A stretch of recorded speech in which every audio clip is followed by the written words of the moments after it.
Chers amis résistants, bonjour. Je voudrais aujourd'hui vous parler de deux choses, la violence et la corruption des pseudo-élites.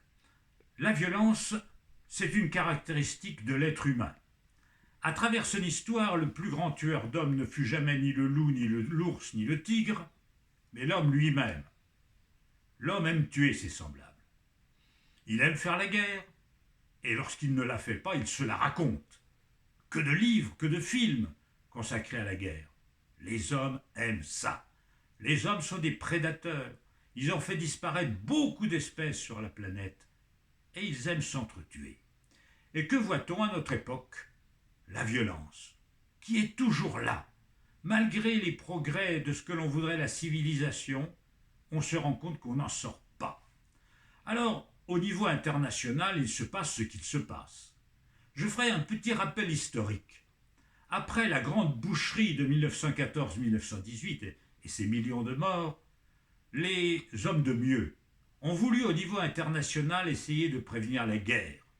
Wilson, président des États-Unis, en France Aristide Briand, en Allemagne Stresemann, ont voulu travailler à la paix. Ils ont conçu ce qu'on appelait la SDN, la Société des Nations, qui devait empêcher définitivement le retour de la guerre. Malheureusement, les nazis, les fascistes ont balayé la SDN, s'en sont affranchis, il ne s'est rien passé. Et comme il ne s'est rien passé quand il fallait que ça se passe, on a eu 39-45. À nouveau, des massacres et des dizaines de millions de morts, de plus en plus évidemment, avec les progrès techniques. Donc après la guerre, les mêmes personnages pacifiques ont souhaité, les mêmes esprits, instaurer la paix universelle grâce à une nouvelle société des nations, l'ONU, l'Organisation des Nations Unies. Et que voit-on de nos jours? Eh bien à nouveau, des leaders fascisants comme Netanyahou en Israël s'affranchir complètement des résolutions du Conseil de sécurité de l'ONU, ou des dictateurs comme Poutine envahir les pays voisins et déclencher ce fléau qu'est la guerre. La guerre, avec ses centaines de milliers de morts, de gens qui souffrent. On continue, l'homme continue à se massacrer. Et puis, il y a la violence dans notre société. Tous les jours, les médias nous racontent ce qu'on appelle des faits divers. Ah oui, les faits divers, c'est des coups de couteau, à l'autre bout de la France ou dans un autre pays. Mais pour ceux qui sont victimes, ce ne sont pas des faits divers. Ce sont des drames insurmontables et des vies perdues ou des vies brisées. Il ne faut pas l'oublier. La violence, la cruauté, l'agressivité, l'instinct de mort, la pulsion de mort sont des fléaux que porte l'humanité. Et toute éducation d'enfant devrait être axée sur une chose, la récusation de la violence. La violence n'est jamais une réponse à quoi que ce soit. La violence est un mal absolu. Et à la thanatophilie, il faudrait opposer la biophilie. Et j'en arrive à la question animale. Ça fera plaisir à certains. Et d'autres vont dire de quoi va-t-il causer? Des animaux après nous avoir parlé de la guerre. Mais c'est que mes amis, tout se tient. Ce que l'homme apprend à faire à l'animal, il le fait à ses semblables lorsque les circonstances s'y prêtent. Celui qui a appris à tuer au fusil va assassiner au fusil. Celui qui a appris à égorger l'animal égorgera ses prétendus ennemis. Il usera du couteau comme l'autre usera du revolver ou du fusil. Ce que l'homme fait à la bête, il le fait un jour aux autres hommes. Et tout se tient. C'est pour cela que je condamne la chasse.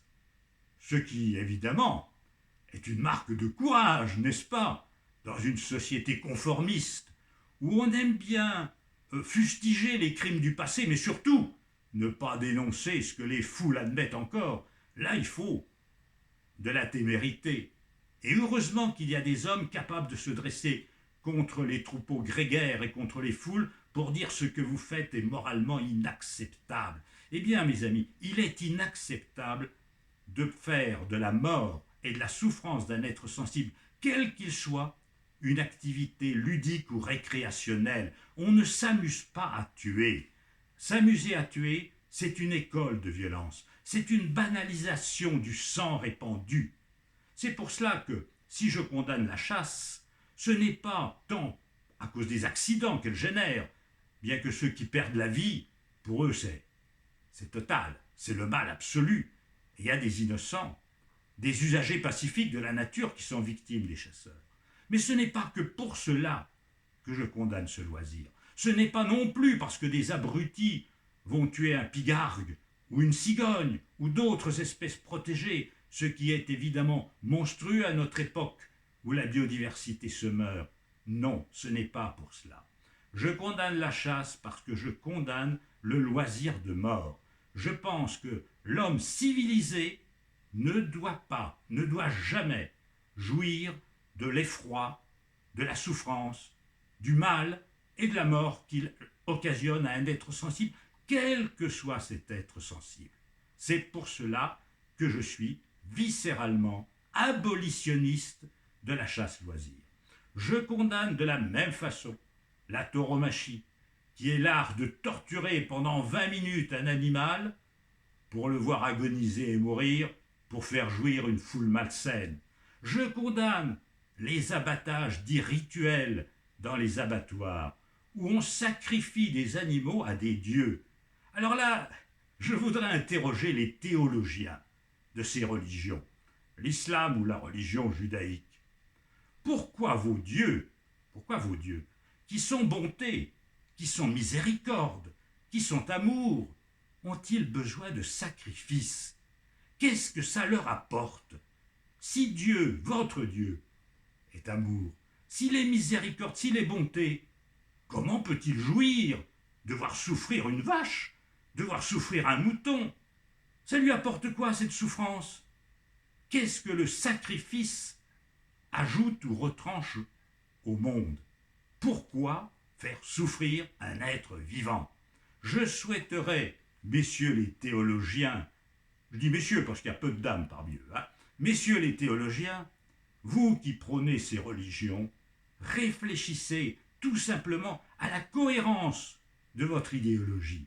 Si votre Dieu est amour, s'il est pacifique, il ne peut que vouloir le bonheur. Il ne peut vouloir que l'amour des êtres, y compris des êtres les plus humbles, y compris de nos frères animaux.